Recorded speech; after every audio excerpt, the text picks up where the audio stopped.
भागवत में भगवान जितनी भी जगह पर गए हर जगह का वर्णन किया गया, परंतु ऐसा कहते हैं कि जैसे एक भाव हम लोग कभी कभी रखते हैं ना, बस ये मिल जाए फिर चाहे हमें कुछ ना मिले हम सब सह लेंगे, ऐसी हमारी कभी भी स्थिति होती है। ऐसी ठाकुर जी की स्थिति वृंदावन के प्रति है। यहाँ पर एक शब्द वृंदावन के लिए कहा गया, सर्वकाल सुखावहम।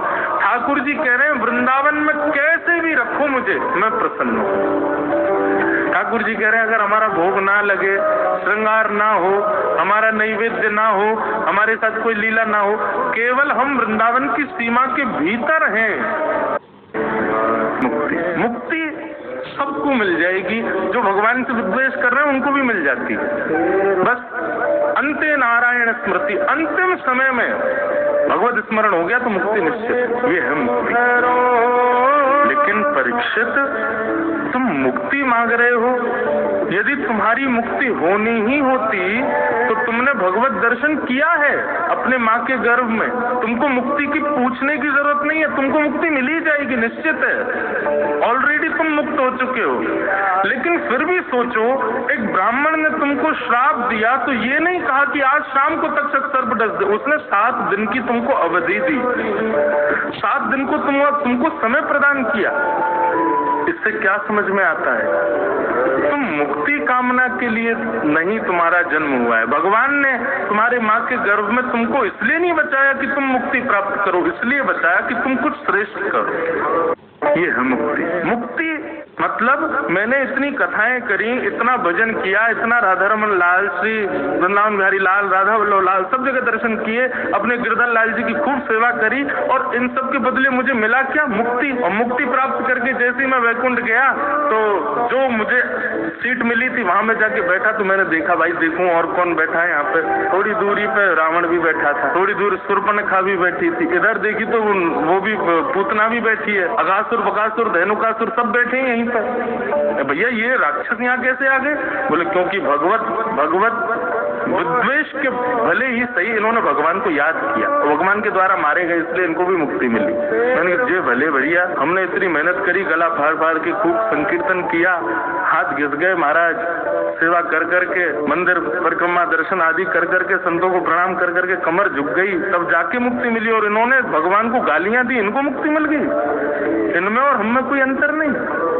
मतलब लेकिन व्यक्ति जब मुक्ति प्राप्त करता है तो मुक्ति प्राप्त होती है, उसका पुनर्जन्म नहीं होता, वो ठाकुर जी के पास ही रहता है सदैव। और फिर जब ठाकुर जी अवतार धारण करते हैं, राम बन के आए या कृष्ण बन के आए, तो जो लोग मुक्ति प्राप्त कर चुके हैं ठाकुर जी उन्हीं को ही पात्र बनाते हैं। भाई सुनो, तुम हमारी माँ बन के चलना है, तुम हमारे पिता नंद बाबा तुम बन के आना, अच्छा तुमको ना बड़े हमसे 2-2 हाथ खेलने की इच्छा, तुम कंस बन के आना। इसी प्रकार सारे पात्र जितने भी आते हैं वो सब मुक्ति प्राप्त किए हुए ही पात्र बन करके आते हैं, और ठाकुर जी के संग लीला करके फिर उनकी पुनश्च मुक्ति हो जाती है। हमें मुक्ति क्यों नहीं चाहिए? भगवान को विष देने आई पूतना, उसको भी मुक्ति मिली, और हमने भजन किया, हमको भी मुक्ति मिली। पूतना ने कोई परिश्रम नहीं किया, भगवान से विद्वेष करके वो मुक्ति प्राप्त करती है, और हम भजन करके मुक्ति प्राप्त करते हैं, और दोनों को पदवी क्या मिल रही है? मुक्ति की। लेकिन व्यक्ति जब मुक्ति प्राप्त करता है तो बस वो दर्शन हो जाए, फिर चाहे मैं मर जाऊं, फिर चाहे मैं मर जाऊं, बसा करने छिपा करने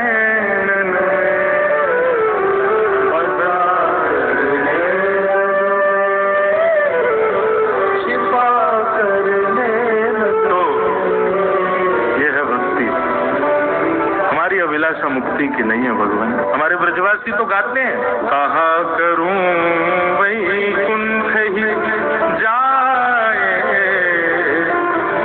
जहां नहीं नंद, जहां नहीं यशोदा, ब्रज तज मोरी जाए बलाए। बस वो दर्शन राधिका किशोरी संग रमण तुम्हारे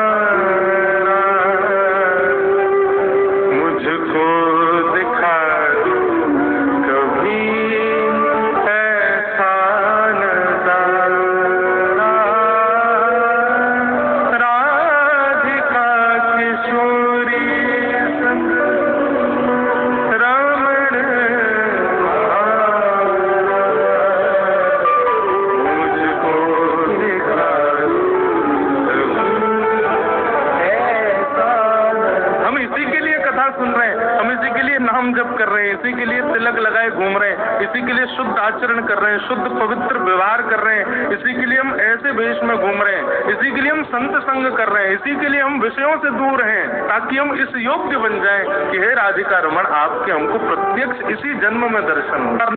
राधिका